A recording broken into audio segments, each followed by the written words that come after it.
Growing up, I grew up in an abusive home when my mom and dad were married. They got divorced when I was really young, 6 years old. And then they both remarried, and with my mom and stepfather and my dad and stepmom, the abuse continued. And I often felt very protective over my brothers when the abusive situations would start.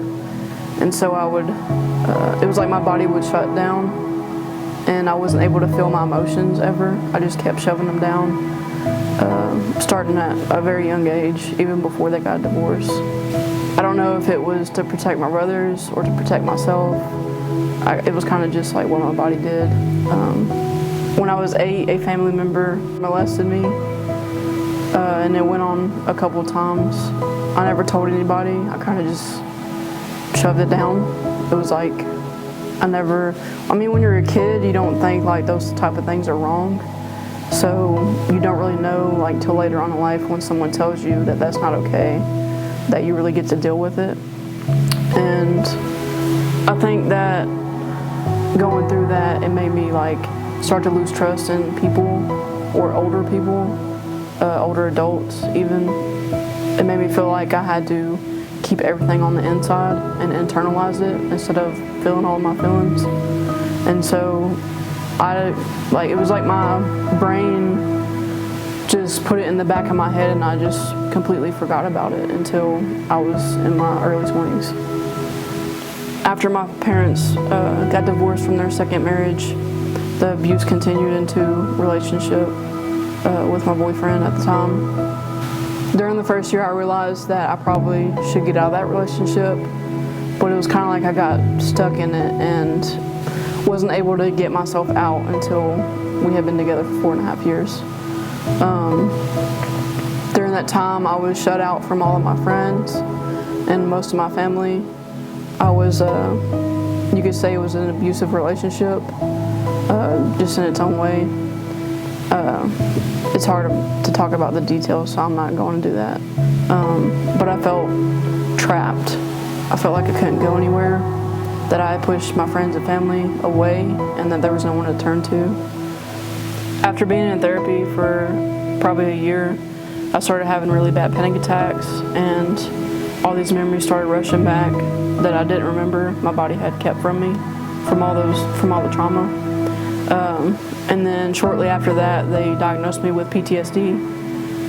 I remember just being at my lowest point and not wanting to live anymore, and being in that psych ward and just no one noticing you. I felt invisible, and I just felt so worthless, like I had grown up feeling worthless. And I'm embarrassed to talk about it today because I feel like there's so many more people out there that go through like way worse, but I'm often reminded that don't compare your trauma. During that time, I dissociated a lot, so I wasn't fully clear on everything happening in my world. So I didn't put 2 and 2 together with who Faithfully Restored was until I got a care package in the mail that came with like a Bible and a cross, and I was like, who are these people? How'd they get my address?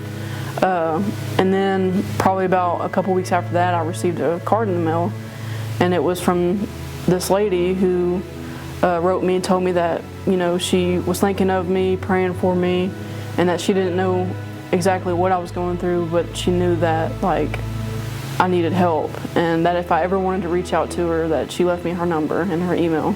And so after talking with her on the phone a few times, she realized that I needed more support in my situation. So she asked me if I would like to meet Jamie and some of the ladies at Faithfully Restored. So I agreed to it, and this was still during the time where I was at my lowest point, so I was very depressed and didn't want to go anywhere. But I decided to take a step and go in and meet these people that I've never met before. And I remember when I first got here, the smiling faces that I saw just were somebody that they didn't even know. And I remember the first day I met them, they told me they loved me. And I was like, but you don't know me. And they were like, I don't have to know you to love you. And that I was unable at that time to make eye contact or even just look at them and speak when I spoke. Or I was having panic attacks at the office, and I just felt like when I was here, I looked like I was so uncomfortable and didn't want to be here. But really, like, it was helping me coming in and volunteering and doing the volunteer work, kept my mind off of all the things that were bringing me down. I've come a long way in a year since I've met them. I am back in school and I am working again. I was having like 3 and 4 panic attacks a day. They last like 2 hours apiece, and now I have like 1 a month. They've even told me that since the first time they met me till now, it's just night and day. Like, I just have so much more life in me. I could truly say today that Faithfully Restored helped save my life. I know that along the way, I can see now that God was truly working in my life, even when I was younger, up until now.